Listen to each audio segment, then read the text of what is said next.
Let's move on to the next subject for the show, and that's Ed Allan. Now, a lot of you would have seen his goal if you're on Instagram or following the VFL briefly, vaguely. He was definitely best on ground. He had 31 touches. He had 13 contested possessions. He had a goal. 33% of his possessions were a part of or were in the chain of a scoring involvement. So he looks great in the VFL at the moment, right? Of course, he's probably a level above VFL, but watching the game, he reminds me of Macrae in the contest, Finlay Macrae. He doesn't have the burst to break out of the contest, which means a lot of his kicks are just thrown onto the boot. If we look at the handball to kick ratio, 31 touches yesterday, he had 21 of them were handballs. So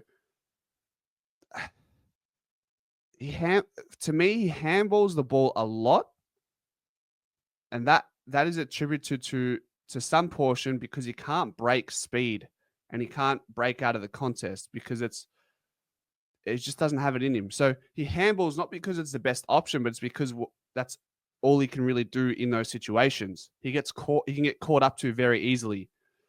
So that was present at VFL level. We've seen at AFL level. He's got a bunch of potential. I know I mentioned him and Finlay Macrae in the same breath, but I definitely think Ed Allan has more X factor potential with his size to be a Patrick Cripps type of midfielder. He's just not there yet. And with our midfield mix right now, I think we have a really good balance. I don't know when we see Ed Allan next, if I'm being brutally honest. I'm actually not too sure if at what point he will feature. He wasn't horrible against GWS, but suggestions were made that his running off cameras was deplorable. His two-way running, which is a big thing for any AFL team these days. So if Ed Allan's not ticking those boxes and he's not able to kick the ball well, you need people who can kick the ball very well on every line, in the midfield, in the forward line, in the back line. And if Ed Allan's not up to scratch there, maybe it's just not something the selection panel are willing to risk at the moment. Maybe they want another season in Ed Allan in the VFL. I don't know. I really don't know. It's a tough one. He had some really nice work close in the stoppages. Had that really nice goal from a stoppage contest. But even just watching it and listening to speaking to people in the chat, they were seeing the same things that I was seeing. So it's with the VFL, you have to be careful with the stats and all the hype around players getting 30 touches and kicking 2 goals a game because you don't see everything else within that. You just see the numbers and you say, oh, why can't he play? He's 30 touches in the VFL. He's kicking goals. You want a midfielder who can kick goals. Of course you do. But if you watch the game, he's not breaking out of the contest like you want him to. His kicking is not elite. It's very average. They're floaters. And it's just, I'm being hypercritical of the man, but the reason why I'm doing that is because we have to compare him up against the likes of Scott Pendlebury. We're comparing him against Steele Sidebottom, Nick Dacos, Geordie DeGoey. He doesn't have the defensive presence that Ned Long has. Harry Perryman. He's just not there. So that's why I genuinely think we're probably going to see Ed Allan in the VFL for a little bit longer, unless there's an injury, knock on wood. Unless someone's out of form, knock on wood. We don't want that either. We want everyone in form, you know? It's a good problem to have at the very least. And it's not all doom and gloom for Ed Allan. I'm just saying maybe Steady Eddie doesn't come in sooner than what we had first thought. And I was saying that in the off-season and pre-season after that game against Melbourne. I think it's important not to overhype these players. They have one good game, but his first game against Fremantle in the AFL side wasn't good. And then he comes and plays against the D's, which was essentially an open training session. It was. They were witches' hats on the field that day. They had nothing to play for. We were trying to kick 200 points to make finals on percentage. So when you play against the top sides like GWS and Footscray are going to be a great side. Who else have we played? Port Adelaide. You have to compare him up against those that caliber of midfielder, and he's not a winger. Maybe the lads or the coaches were playing him predominantly as a winger last year in the VFL to give him time and space to dispose the ball and be comfortable using the ball on the outside, learning how to run and carry if that's even possible. So those are the things that I ponder with Ed Allan.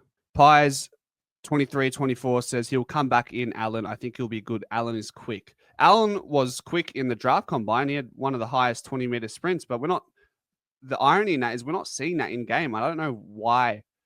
My thought process behind that is I think even though Ed Allan has great sprint speed, his acceleration isn't there. So the time it takes him to get to his top level sprint takes too long in the clutches of the game. That's the problem, I think. He doesn't have the acceleration. It takes him a long time. Once he gets going, that's a different conversation. But in the midfield, you don't have that time. You don't have that time, especially when you're up against Chad Warner, prime Patrick Dangerfield, Isaac Heaney, Connor Rosie, who are coming up against Carlton. Carlton, they're all slow, so they're not really an issue in the midfield when it comes to their speed. Brisbane, you got players in there who can burst out of the pack. Maybe not as much as... I'm trying to think of a good example. I'm thinking Brisbane, Sydney, Port, GWS, Finn Callaghan. Look at that. Can't keep up with that. Pies 23-24 says Cripper's disposal isn't great as well. So I think Allan needs to build a tank. He does. He does need to build a tank. Thing is, I mentioned Patrick Cripps' name when I'm drawing comparisons with Ed Allan, but I'm sure by the time Patrick Cripps was 21, he was already a freak in the competition or a very, very high quality midfielder. So just take it with a grain of salt when I do mention those two names in the same sentence. Doesn't mean I think Ed Allan could be a Patrick Cripps. I don't think that's the case, at least. It's too early to tell, but if I had to bet on it, I don't think Ed Allan will be anywhere near to the quality of Patrick Cripps. Yeah, Patrick Cripps isn't fast and doesn't break out of a contest, but he's an absolute weapon. He's literally the best contested player in the game behind Matty Rowell. And he can kick goals. Or, I mean, maybe not. Maybe I take that back. He's had goal kicking seasons, but I don't think Ed Allan has that. Rick, yeah, I just brought that up. I don't know where Allan's speed has gone. He had the fastest combine time over 20 meters. Yeah, it's the sprint speed versus the acceleration. I think the acceleration is an important conversation and an important piece to your ability to break out of a contest. Pendle's handballed a lot in the Friday game, but did you see the quality of his handballs? Did you see how he was able to dance out of some of the contests without even breaking a sweat? Ed Allan cannot do that. You can't make that. You can't bring me that reason. John Caxor says, fork in a row. Do we go Allan next in or will Hoskin Elliott? So Hoskin Elliott he played mainly forward in the VFL. I don't think either of them are in line next. To be honest. Peter G says, I feel if Allan doesn't get much senior footy this season, he'll be in Western Australia next year. Like in the waffle, or like for you to go to Perth and play AFL, you still got to be a good player. If you get delisted or if you want to trade out, I don't even think right now, I don't even think a team would offer up a trade for someone like Ed Allan. They'd just get him as a delisted free agent, to be honest.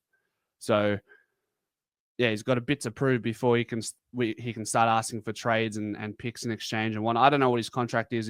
I think he's a non-free agent. So when's he out? When is Ed Allan out of contract? Actually, that'd be a good question to answer. Let's see.